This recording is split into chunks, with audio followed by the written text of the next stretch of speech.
Keth Voran stood at the observation deck of the Dominion warship and watched the stars pass by. He had seen those same stars for nearly 40 cycles now. He had fought beneath them, bled beneath them, and watched countless enemies die beneath them. In all that time, he had never once felt afraid. The Valari did not feel fear. This was not pride or boasting. It was simply a fact. Like the color of their scales, or the sharpness of their claws. Thousands of years ago, the ancestors of the Valari had looked at fear and decided it was useless. It made soldiers hesitate. It made commanders doubt. So they removed it. Generation after generation, they bred it out of their bloodlines until nothing remained but cold, clear logic. Keth Voran was the product of that long effort. He stood 7 feet tall, with dark green scales that had turned gray at the edges from age and combat. His eyes were yellow and unblinking. His mind was a weapon, sharp and precise. He had commanded battalions across a dozen worlds and never once lost his composure. Other species called the Valari heartless. Keth Voran did not mind. A heart that could feel fear was a heart that could fail you. He turned away from the window and walked to his command chamber. The room was simple and functional, as all Valari spaces were. A table, a chair, a holographic display. Nothing wasted, nothing soft. The display flickered to life as he approached, showing the face of High Commander Soreth. She was old, even by Valari standards, and her scales had faded to a pale silver. But her eyes were still sharp. "Keth Voran," she said. "You have received your new orders." "I have," he replied. "I do not understand them." "You are not required to understand. You are required to obey." Keth Voran's jaw tightened, but he kept his voice calm. "High Commander, with respect, my battalion is one of the most experienced in the Dominion fleet. We have fought the Sketh Collective for 3 cycles. We know their tactics, their weaknesses. Why are we being reassigned to a joint operation with humans?" The word felt strange in his mouth. Humans. He had read the intelligence reports on them. They were a young species from a small blue world on the edge of the galaxy. They had only achieved faster-than-light travel within the last century. By Valari standards, they were practically infants. Soreth's expression did not change. "The war with the Sketh has reached a critical point.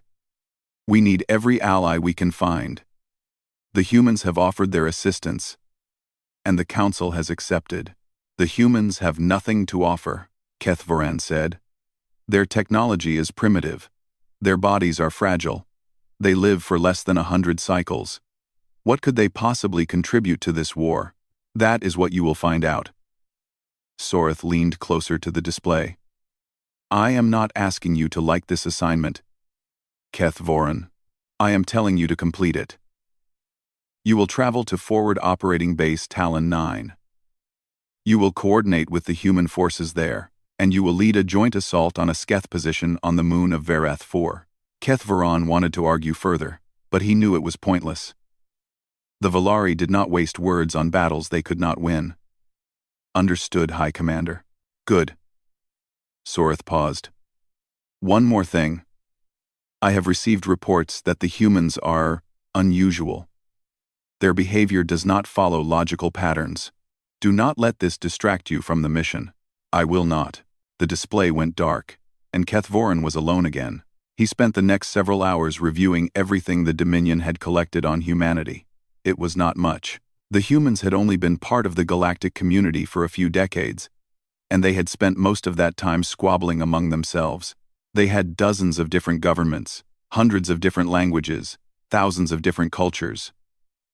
Keth Voran found this inefficient and confusing. The Valari had one government, one language, one purpose.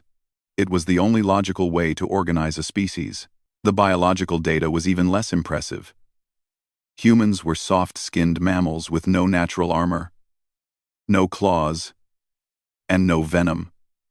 They were weaker than most species their size. They tired easily. They needed to sleep for a third of every day. Their senses were dull compared to the Valari. They could not see in the dark, could not hear high frequencies, could not smell danger approaching. And yet, the reports noted, humans had somehow become one of the most successful species in their region of space. They had spread to dozens of worlds in a remarkably short time. They had survived conflicts with species far more powerful than themselves. The intelligence analysts had no explanation for this. They simply marked it as an anomaly and moved on. Kethvorin closed the files and sat in silence for a long moment. He did not like anomalies. Anomalies meant unpredictability. Unpredictability meant risk, but orders were orders. He would go to Talon 9, meet these humans, and complete the mission. Then he would return to fighting the Sketh the proper way. With Valari soldiers at his side, the journey took 4 days. Kethvorin spent most of that time in meditation, clearing his mind and preparing for the challenges ahead. The Valari believed that a calm mind was the greatest weapon a soldier could possess. Emotion was noise. Noise led to error. Error led to death. When his ship finally dropped out of faster-than-light travel and Talon 9 appeared on his display, Kethvorin felt nothing but cold readiness. The base was a standard military installation built into the surface of a barren asteroid. Defense turrets dotted its surface. Transport ships came and went in steady streams. As his vessel approached the landing bay, Kethvorin noticed something strange. A group of figures stood on the observation platform, watching his ship arrive.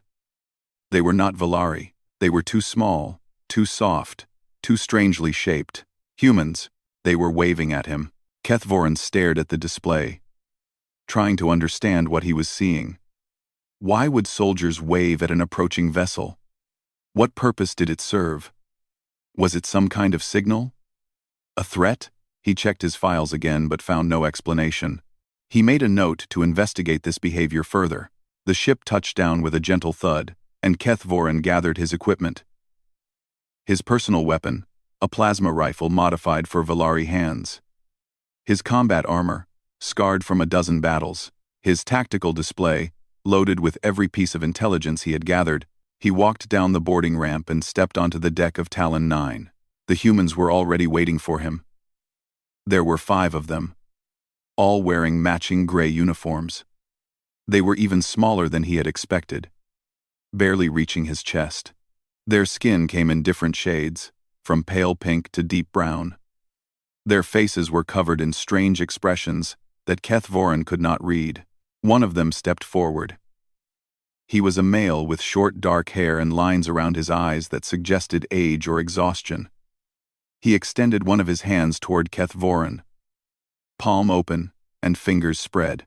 "Welcome to Talon 9, the human said. "I am Captain Jake Callahan. You must be Kethvorin." Kethvorin looked at the extended hand and then back at the human's face.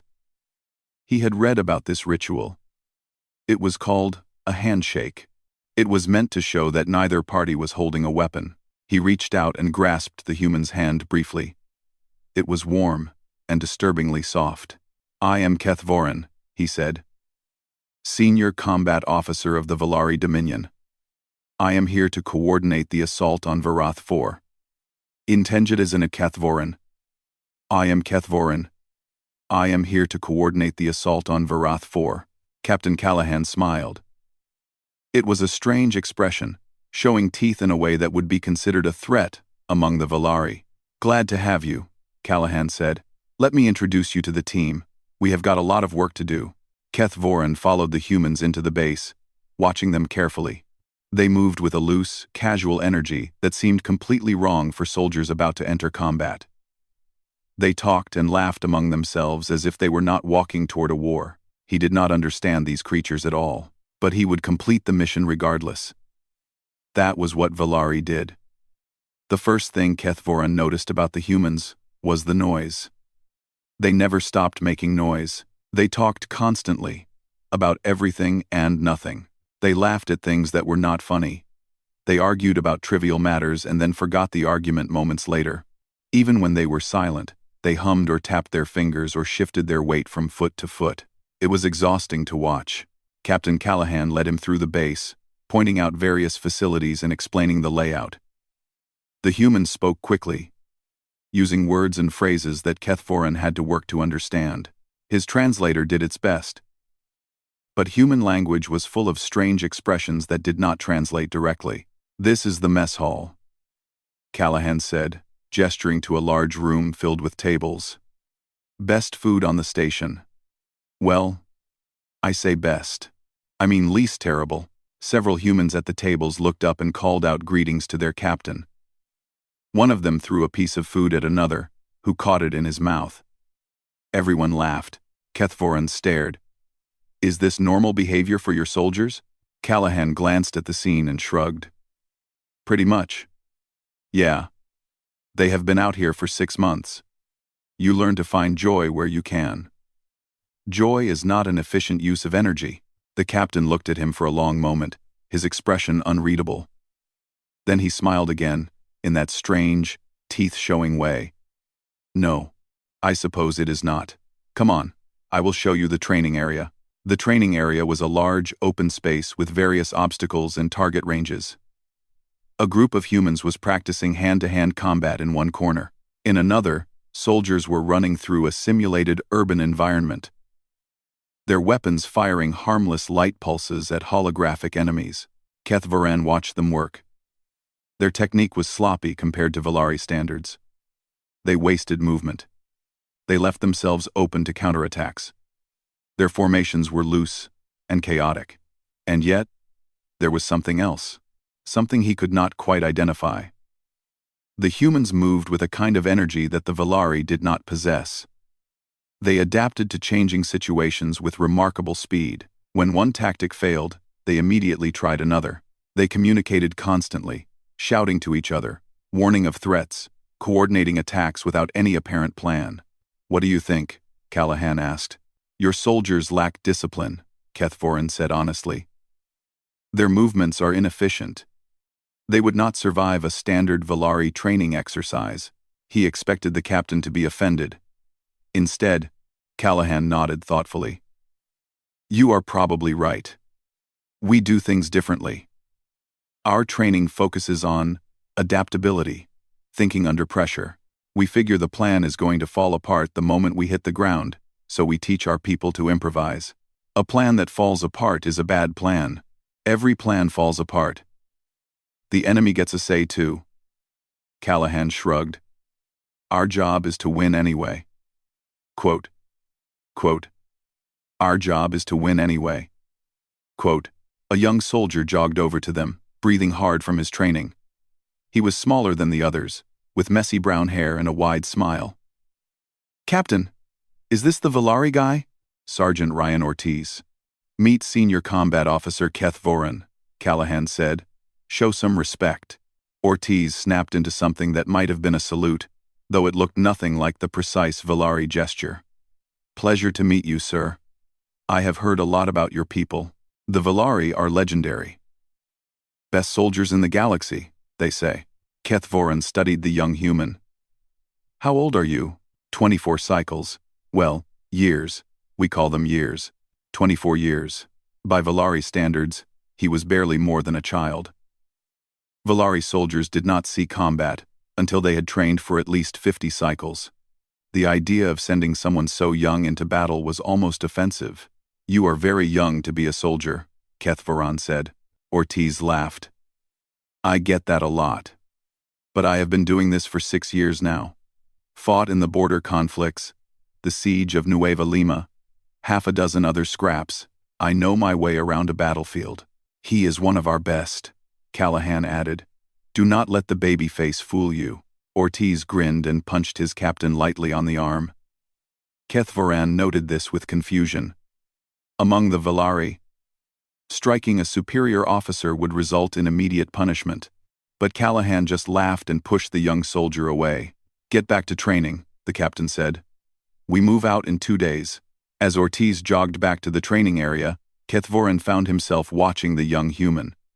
There was something in the way he moved, the way he smiled, a lightness that seemed completely wrong for someone about to go to war. Over the next 2 days, Kethvorin tried to understand the humans better. He observed their training sessions, attended their briefings, and studied their tactics. He learned their names and their roles. Ortiz was a sergeant who led a small squad of soldiers. Katie Sullivan was a medic with gentle hands and a soft voice. Lieutenant Danny Reeves was Callahan's second in command, a quiet man who rarely spoke but watched everything with careful eyes. He also learned that the humans had strange habits. They gathered in groups to watch recordings of fictional stories, cheering and shouting at the images on the screen. They played games with cards and dice, winning and losing small amounts of currency. They exercised together, running and lifting weights while playing loud, rhythmic music. And they talked about death constantly. This was the thing Keth Voran found most confusing. The humans joked about dying. They made light of their own mortality in ways that should have been disturbing. One soldier drew a small picture on another's armor, showing a skeleton with a funny expression. Another kept account of how many times she had almost been killed on previous missions, adding to the number with strange pride. "Why do you do this?" Keth Voran asked Katie Sullivan one evening. They were in the medical bay, and she was organizing her supplies for the upcoming mission. "Do what?" she asked, not looking up from her work. "Talk about death as if it is amusing. Make jokes about your own mortality. Among the Valari, death is a serious matter. We do not treat it lightly." Sullivan paused and looked at him. Her eyes were a pale blue color, and they held an expression he could not read. "I think that is exactly why we do it," she said slowly. "Because it is serious. Because it is scary. Laughing about it makes it smaller. Makes it something we can face." "Scary," Keth Voran repeated. "You mean you are afraid of death?" "Of course. Everyone is afraid of death." She tilted her head. "Are you not?" Keth Voran considered the question. "No. The Valari do not feel fear. We removed it from ourselves long ago." Sullivan stared at him for a long moment. Something flickered in her eyes. Surprise. Perhaps. Or something else. "That must be nice," she said quietly. Then she turned back to her supplies and said nothing more. The mission briefing took place the night before departure. Keth Voran stood at the front of the room with Captain Callahan, looking out at the assembled soldiers. His own Valari troops, 40 strong, stood in perfect formation on one side. The humans, roughly 60 of them, sat in loose groups on the other. "The target is a Sketh hive node on Varath 4, Keth Voran began. "Intelligence indicates it is a secondary facility, lightly defended. We estimate no more than 200 Sketh warriors." He displayed a holographic map of the target area. "We will land here, advance through this valley, and assault the hive node from the eastern approach. The Valari will form the primary assault force. The humans will provide support and hold our flanks." He looked at Callahan. The captain nodded and stepped forward. "Listen up," Callahan said. "This should be a straightforward operation. Get in, destroy the node, get out. But stay sharp. The Sketh are nasty, and they do not fight fair. Watch each other's backs. Nobody dies alone out there." The humans made sounds of agreement. Some knocked their fists against their armor. Others nodded grimly. Keth Voran studied their faces. They did not look afraid. But according to Sullivan, they were. They were all afraid. All the time. They just hid it behind their jokes and their noise and their strange rituals. He did not understand why any creature would choose to live that way. But tomorrow, they would go to war together, and Keth Voran would see exactly what these humans were made of. He expected to be disappointed. He was wrong. The dropship shook violently as it entered the atmosphere of Varath 4. Keth Voran sat in his restraints, watching the humans across from him. They were strapped into their seats, their faces hidden behind combat helmets. Some of them were checking their weapons. Others sat perfectly still, eyes closed, lips moving in silent words. Ryan Ortiz caught his eye and gave him a thumbs up. Keth Voran had learned this was a human gesture of encouragement. He did not return it. 2 minutes to landing zone, the pilot announced over the communication system. Captain Callahan stood up, holding onto a ceiling strap for balance. "All right, you know the drill. Fast and clean. Valari take point. We cover the flanks. Nobody plays hero. Stay together. Stay alive." The humans acknowledged with short grunts and nods. Keth Voran could hear their breathing through the shared communication channel. It was faster than it should have been. Elevated heart rates, increased adrenaline, fear. They were afraid, just as Sullivan had said. And yet none of them asked to turn back. None of them hesitated. They sat in their seats and waited for the doors to open so they could run toward the thing that frightened them. The dropship touched down with a heavy thud. The doors flew open. Gray light flooded the cabin, along with the thin, cold air of Varath 4. Go, go, go, Callahan shouted. Keth Voran was out first, his rifle raised, his senses scanning for threats. The landing zone was a flat area of rocky ground surrounded by jagged hills. The sky above was the color of dirty metal. In the distance, he could see the dark shape of the hive node rising from the surface like a twisted growth. His Volari soldiers spread out in perfect formation, taking up defensive positions around the dropship. The humans followed, moving in their loose, disorganized way. But they moved fast, Keth Voran noticed. Faster than he expected. Perimeter secure, Lieutenant Reeves reported. No contacts. That is strange, Keth Voran said. He studied the terrain with growing unease. The Sketh should have detected our approach. They should be defending their hive. Callahan moved up beside him. Maybe we got lucky. Maybe they are deeper inside. The Sketh do not allow enemies to approach unchallenged. This is wrong. Before Callahan could respond, the ground exploded. Keth Voran was thrown backward by the force of the blast. He hit the rocky surface hard, his armor absorbing most of the impact. His ears were ringing. His vision was blurred. He could hear screaming, both human and Volari, but he could not tell where it was coming from. He forced himself to his feet and looked around. The landing zone had become a nightmare. Sketh warriors were pouring out of the ground itself. Hidden tunnels had opened all around them, and the insectoid creatures were emerging in impossible numbers. They were tall and thin, with black armored shells and blade-like limbs. Their mouths were filled with rows of needle teeth. Their eyes were dead and empty. Not 200. Not even close. Thousands. It is a trap, someone shouted. The whole thing is a trap. Keth Voran's tactical mind tried to process the situation. He ran calculations, considered options, searched for solutions. Retreat was impossible. The dropships were already being overrun. Reinforcements were hours away. The Sketh had more warriors than they had ammunition. They were going to die here. And then something happened to Keth Voran. Something he had never experienced before. A cold sensation spread through his chest. His hands began to shake. His thoughts scattered like leaves in a storm. He could not focus, could not think. All he could do was watch the endless tide of Sketh warriors rushing toward them, and feel absolutely certain that he was about to be torn apart. Fear. For the first time in his life, Keth Voran felt fear.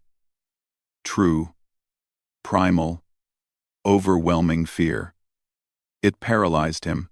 He stood frozen in place, his rifle hanging limp in his hands, unable to move or speak or do anything at all.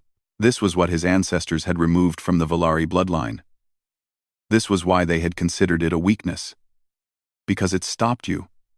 It made you helpless. It turned a warrior into a victim. A Sketh warrior lunged at him. Keth Voran watched it come, still frozen, still unable to react. Something slammed into him from the side, knocking him to the ground. He heard the crack of a weapon firing, saw the Sketh's head explode in a spray of dark fluid. Ryan Ortiz stood over him, rifle smoking. Move, big guy. We need you. The young human grabbed Keth Voran's arm and hauled him to his feet. The contact seemed to break whatever spell had gripped him. His mind cleared slightly. His training took over. He raised his rifle and began firing at the approaching Sketh, but he could still feel it. The fear. It was coiled in his chest like a living thing, screaming at him to run, to hide, to get away from this place at any cost. Fall back to the ridge. Callahan's voice cut through the chaos. Everyone fall back now. The survivors began to retreat, fighting every step of the way. Keth Voran saw his own Volari soldiers dying around him. They fell in silence. With no screams or cries, They died the way they had lived, cold and precise and empty. But the humans were different. The humans were loud. They screamed when they were hit. They cursed and shouted and called out to each other. They made noise constantly, filling the air with their voices even as the Sketh tore through their ranks, and they did not stop fighting. Keth Voran watched a human soldier take a blade through his shoulder. Instead of falling, the man grabbed the Sketh's limb and held it in place while his companion shot the creature in the face. He watched Katie Sullivan drag a wounded Valari to cover, her small body straining under the weight, her face twisted with effort. He watched Callahan stand in the open, directing traffic, shouting orders, completely exposed to enemy fire. They were all going to die. Keth Voran was certain of it. The fear in his chest was certain of it. Everything logical told him that there was no escape, no hope, no chance of survival. But the humans kept fighting anyway. They reached the ridge and formed a defensive line. The Sketh came at them in waves, climbing over their own dead to reach the defenders. Keth Voran fired until his rifle overheated, then fired some more. Beside him, humans did the same, their weapons chattering endlessly. "We cannot hold this position," Keth Voran said. His voice sounded strange to him, tight and strained. "There are too many. Then we hold it until we cannot," Callahan replied. His face was covered in blood and dirt, but his eyes were steady. "That is what we do. That is not logical. We should try to break through, find another way out." "There is no other way out." Callahan looked at him. "You can feel it, can you not?" The fear. Keth Voran wanted to deny it. He wanted to claim that the Valari did not feel such things, but the lie would not come. "Yes," he admitted. "I feel it. I do not understand it. I do not know how to make it stop." Callahan reloaded his weapon with practiced hands. "You do not make it stop. You use it. Fear is just energy, Keth Voran. It is your body telling you to survive. So survive. Fight. Do not let those things win." A fresh wave of Sketh crested the ridge. Callahan turned away from him and started firing. The other humans joined him, pouring fire into the oncoming swarm. Keth Voran watched them. These small, soft, fragile creatures. These beings who lived less than 100 cycles and spent most of that time making noise and showing their teeth. They were terrified. He could hear it in their voices, see it in the way their hands shook, but they did not stop. They took their fear and somehow kept moving. They screamed and cursed and fought and refused to die. Keth Voran raised his rifle and joined them. If he was going to die on this rock, he would die fighting. He would die like a human. The night was just beginning. The battle lasted through the night. Keth Voran lost track of time. There was only the fight, the endless waves of Sketh, and the desperate struggle to stay alive. His rifle grew hot in his hands. His muscles burned with exhaustion. But he kept firing, kept moving, kept fighting. The survivors had fallen back to a collapsed structure near the base of a cliff. It offered some protection, but not much. The Sketh surrounded them, on all sides. Every few minutes, another wave would attack, and the defenders would beat them back, with fire and blood. Of the 100 soldiers who had landed on Vareth IV, less than 50 remained. Keth Voran counted 17 of his own Valari among them. The rest were human, and the humans were changing. Keth Voran had thought he understood these creatures. He had studied them, observed them, judged them. He had decided they were soft and weak and emotional. He had been wrong. The humans he watched now were not the same beings who had laughed and joked on Talon 9. Something had shifted in them. Something had awakened. Ryan Ortiz had taken a wound to his leg early in the fighting. The blade had cut deep, and he had lost a lot of blood. Any logical assessment said he should be unconscious. Instead, he had tied off the bleeding with a strip of cloth and kept fighting. He moved slower now, limping badly. But his aim was still true. His face was pale and covered in sweat, but his eyes were bright with something that looked almost like joy. "Come on," he screamed at the attacking Sketh. "Is that all you have? My grandmother hits harder than that. Kethvaran did not know what a grandmother was, but he understood the tone. Ortiz was mocking them. Mocking the enemy that had wounded him. That was trying to kill him. He was afraid. Kethvaran could see it. But he had turned that fear into something else. Something that made him stronger instead of weaker. Katie Sullivan was no longer the gentle medic Kethvaran had spoken with in the medical bay. She moved through the chaos with grim determination, dragging wounded soldiers to cover and treating their injuries with fast, efficient movements. When a Sketh broke through the line and came at her, she did not run. She pulled a small blade from her belt and drove it into the creature's eye. It fell, and she went back to her work without a word. Later, Kethvaran saw her holding the hand of a dying soldier, speaking softly to him as the light faded from his eyes. Her face was wet with tears. But when the next attack came, she picked up a rifle and joined the line. She was crying and fighting at the same time. Kethvaran did not understand how that was possible. Captain Callahan was everywhere. He moved from position to position, shouting orders, checking on his soldiers, filling gaps in the defense. He had been wounded at least 3 times that Kethvaran could see. A cut across his forehead that bled into his eyes. A burn on his arm from a near miss. Something wrong with his ribs that made him wince when he moved. He did not seem to notice any of it. "Hold the line," he roared. "Nobody gives up. Nobody gives in. We are the 7th, and we do not die easy." The humans responded with a ragged cheer. Some of them were singing. A strange rhythmic song that Kethvaran's translator could not fully process. The words did not matter.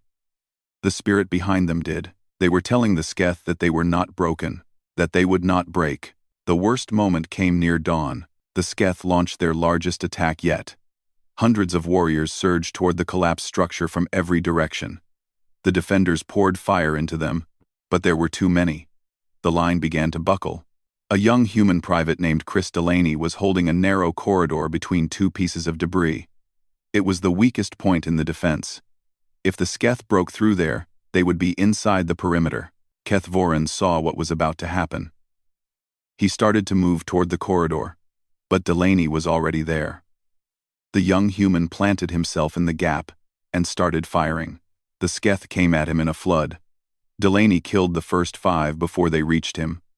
The 6th got close enough to slash at his armor. He shot it in the face and kept firing. The 7th knocked him down. He rolled, came up on one knee, and put 3 rounds into its chest. More Sketh came. And more. And more. Delaney held the corridor for 11 minutes. Kethvaran counted. He held it alone. Against impossible odds. With nothing but his rifle and his refusal to die. When his ammunition ran out, he pulled out a sidearm. When that ran out, he drew a blade. He was still fighting when the wave finally broke. The Sketh retreated, leaving piles of their dead behind them. Delaney stood in the corridor, swaying on his feet, covered in blood that was both his own and not. He looked back at the other defenders. He was smiling. Then he collapsed. Sullivan rushed to him, but Kethvaran could see that it was too late. Delaney had taken too many wounds. He was dying. Ortiz limped over and knelt beside his fallen friend. "Hey, Chris. Stay with us, buddy. Stay with us." Delaney's eyes were glazing over, but his smile did not fade. "Did I hold it?" he whispered. "Did I hold the line?" "You held it," Ortiz said. His voice was cracking. "Good," Delaney coughed. "And blood came with it. Tell my mom I was brave. You tell her yourself. You are going to be fine." But Delaney was not fine. He was dying, and everyone knew it. He was dying with a smile on his face because he had done what needed to be done. He had been afraid, and he had fought anyway, and now he was dying proud. Kethvaran stood frozen, watching. The fear was still in his chest, but something else was there too. Something he did not have a name for. Something that hurt in a way he had never experienced. The Valari did not mourn their dead. Death was simply the end of function. A Valari who fell in battle was honored for their service, and then forgotten. It was the logical approach, but watching the humans gather around their fallen friend, watching Ortiz grip Delaney's hand, and Sullivan close his eyes with gentle fingers. Kethvoran felt something change inside him. These creatures felt everything. Every death hurt them. Every loss carved a piece from their hearts. And yet, they kept fighting. They took that pain and used it like fuel, burning brighter and hotter than any Valari ever could. Callahan appeared beside him. The captain's face was exhausted and grief-stricken, but his eyes were still steady. "Your people fought well," Kethvoran said. "It felt inadequate. They always do." Callahan looked at the brightening sky. "Sun is coming up. Reinforcements should be here within the hour. We just need to hold a little longer." Number 4. "You believe we can survive?" "I do not know. But I believe we will not stop trying." Callahan turned to face him. "That is the thing about humans, Kethvoran. We are not the strongest. We are not the fastest. We are not the smartest. But we do not give up. We cannot. It is not in our nature, even when there is no hope, especially then." Callahan smiled, tired and bloody and genuine. "Hope is not something we find. It is something we make." The next attack came moments later. Kethvoran raised his rifle and joined the line. He fought beside humans. He bled beside humans. And somewhere in the chaos of that final hour, he became something more than he had been before. The Valari had removed fear from themselves because they thought it made them weak. They were wrong. The reinforcements arrived just as the sun cleared the horizon. Kethvoran heard the sound of engines first, then the thunder of weapons firing from the sky. Dominion gunships swept over the ridge, pouring fire into the Sketh swarm. Transport vessels landed behind the defenders' position, and fresh soldiers poured out to join the fight. Within an hour, it was over. The Sketh were broken and scattered, retreating into their tunnels to lick their wounds. The hive node was destroyed, collapsed under the weight of orbital bombardment. Victory, of a kind, but the cost was staggering. Of the 300 soldiers who had landed on Vareth 4, only 47 walked away. 29 of Kethvoran's Valari had fallen. The humans had lost even more. 18 of them remained standing. 18 out of 60. Kethvoran sat on a piece of debris and watched the medics move among the wounded. His body ached. His armor was cracked and scorched. He had taken wounds he did not remember receiving. But he was alive. He was alive, and he did not understand why. By all logic, they should have died on that ridge. The numbers were against them. The situation was hopeless. Any rational analysis said they had no chance of survival. And yet here he was, breathing and thinking and feeling the warmth of the alien sun on his scales. Captain Callahan was carried past on a stretcher. He was unconscious, his body covered in bandages. The medics worked on him with urgent speed, pumping fluids into his veins and sealing his wounds. He had pushed himself too hard, fought too long. His body had finally given out after the battle ended. Katie Sullivan walked beside the stretcher, holding Callahan's hand. Her face was pale, and her eyes were red, but she was still standing, still fighting, in her own way. "Will he survive?" Kethvoran asked. Sullivan looked at him. For a long moment, she did not answer. Then she nodded slowly. "He is strong. He will make it. He fought well, all of you did." Something flickered in her eyes. Surprise, perhaps. Or gratitude. "Thank you. You fought well too." She turned away and followed the stretcher toward the medical ships. Kethvoran watched her go. 3 days later, Kethvoran stood in his quarters on the Dominion transport ship, composing his official report. He had written thousands of reports in his career. They were always the same: cold, precise, factual.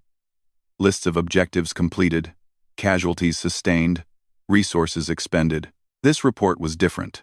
He stared at the words on his display, trying to find the right way to explain what had happened on Vareth 4. The standard format felt wrong. It could not capture what he had seen, what he had learned. He deleted the formal language and started again. "The humans are not what we believe them to be," he wrote. "I have fought beside many species in my career. None of them compare to humanity. They are not the strongest. They are not the most disciplined. They are not the most technologically advanced. But they possess something that no other species has. They possess the ability to feel fear and fight anyway. He paused, thinking about his words. Then he continued. The Valari removed fear from ourselves because we believed it was a weakness. We believed that emotions clouded judgment, that feelings led to failure. We were wrong. Fear is not a weakness. It is a warning. It tells a creature when it should run, when the danger is too great, when survival is unlikely. And when a creature chooses to ignore that warning, when it stands and fights despite every instinct screaming at it to flee, it becomes something more than flesh and blood. It becomes a force that cannot be measured or predicted. He thought about Ryan Ortiz, fighting with a wounded leg, screaming insults at the enemy. He thought about Katie Sullivan, gentle and kind, killing a sketh with a surgical tool. He thought about Chris Delaney, holding a corridor alone, dying with a smile on his face. The humans call it courage, he wrote. I do not think that word is sufficient. What I witnessed on Vareth 4 was not simply bravery, it was transformation. I watched ordinary beings become extraordinary. I watched fear turn into fuel. I watched the weakest soldiers in our joint force become the strongest. Not because they stopped being afraid, but because they refused to let their fear stop them. He saved the report and sent it to High Command. He did not know what they would make of it. He did not particularly care. The transport ship docked at Talon 9 the following day. Kethvoran made his way to the medical ward, where the survivors were being treated. The hallways were quieter than he remembered. The humans who had laughed and joked on his first visit were gone, replaced by wounded bodies and grieving faces.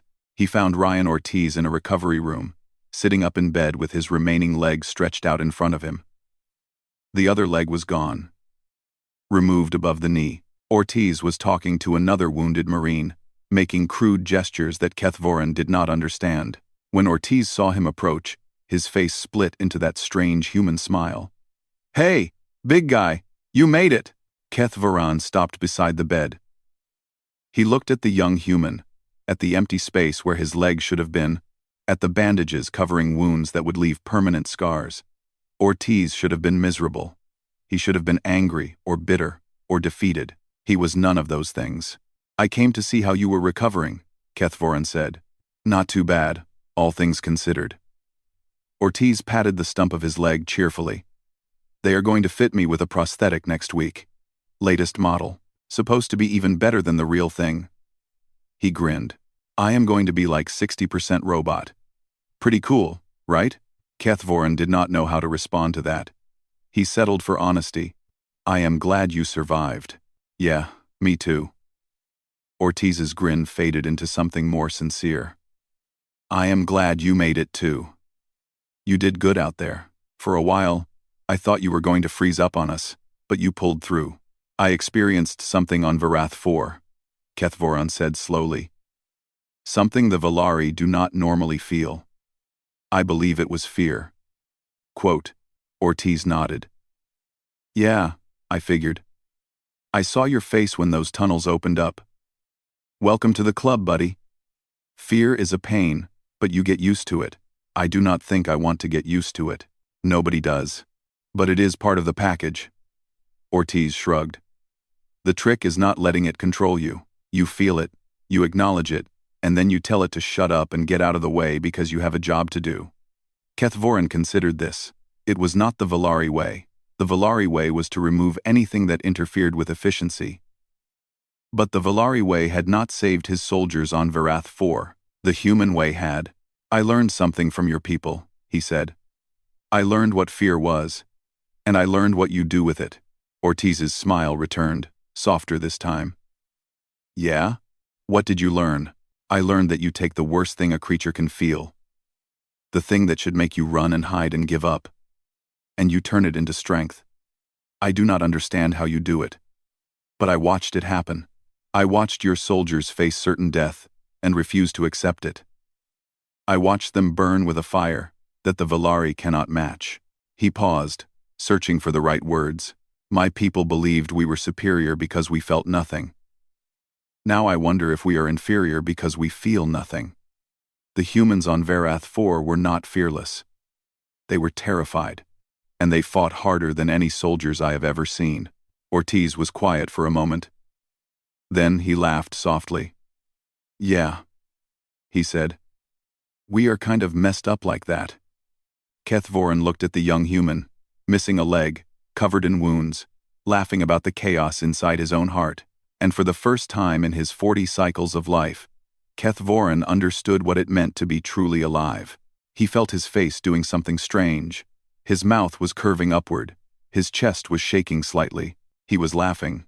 It felt uncomfortable and unfamiliar and completely illogical. But it also felt right.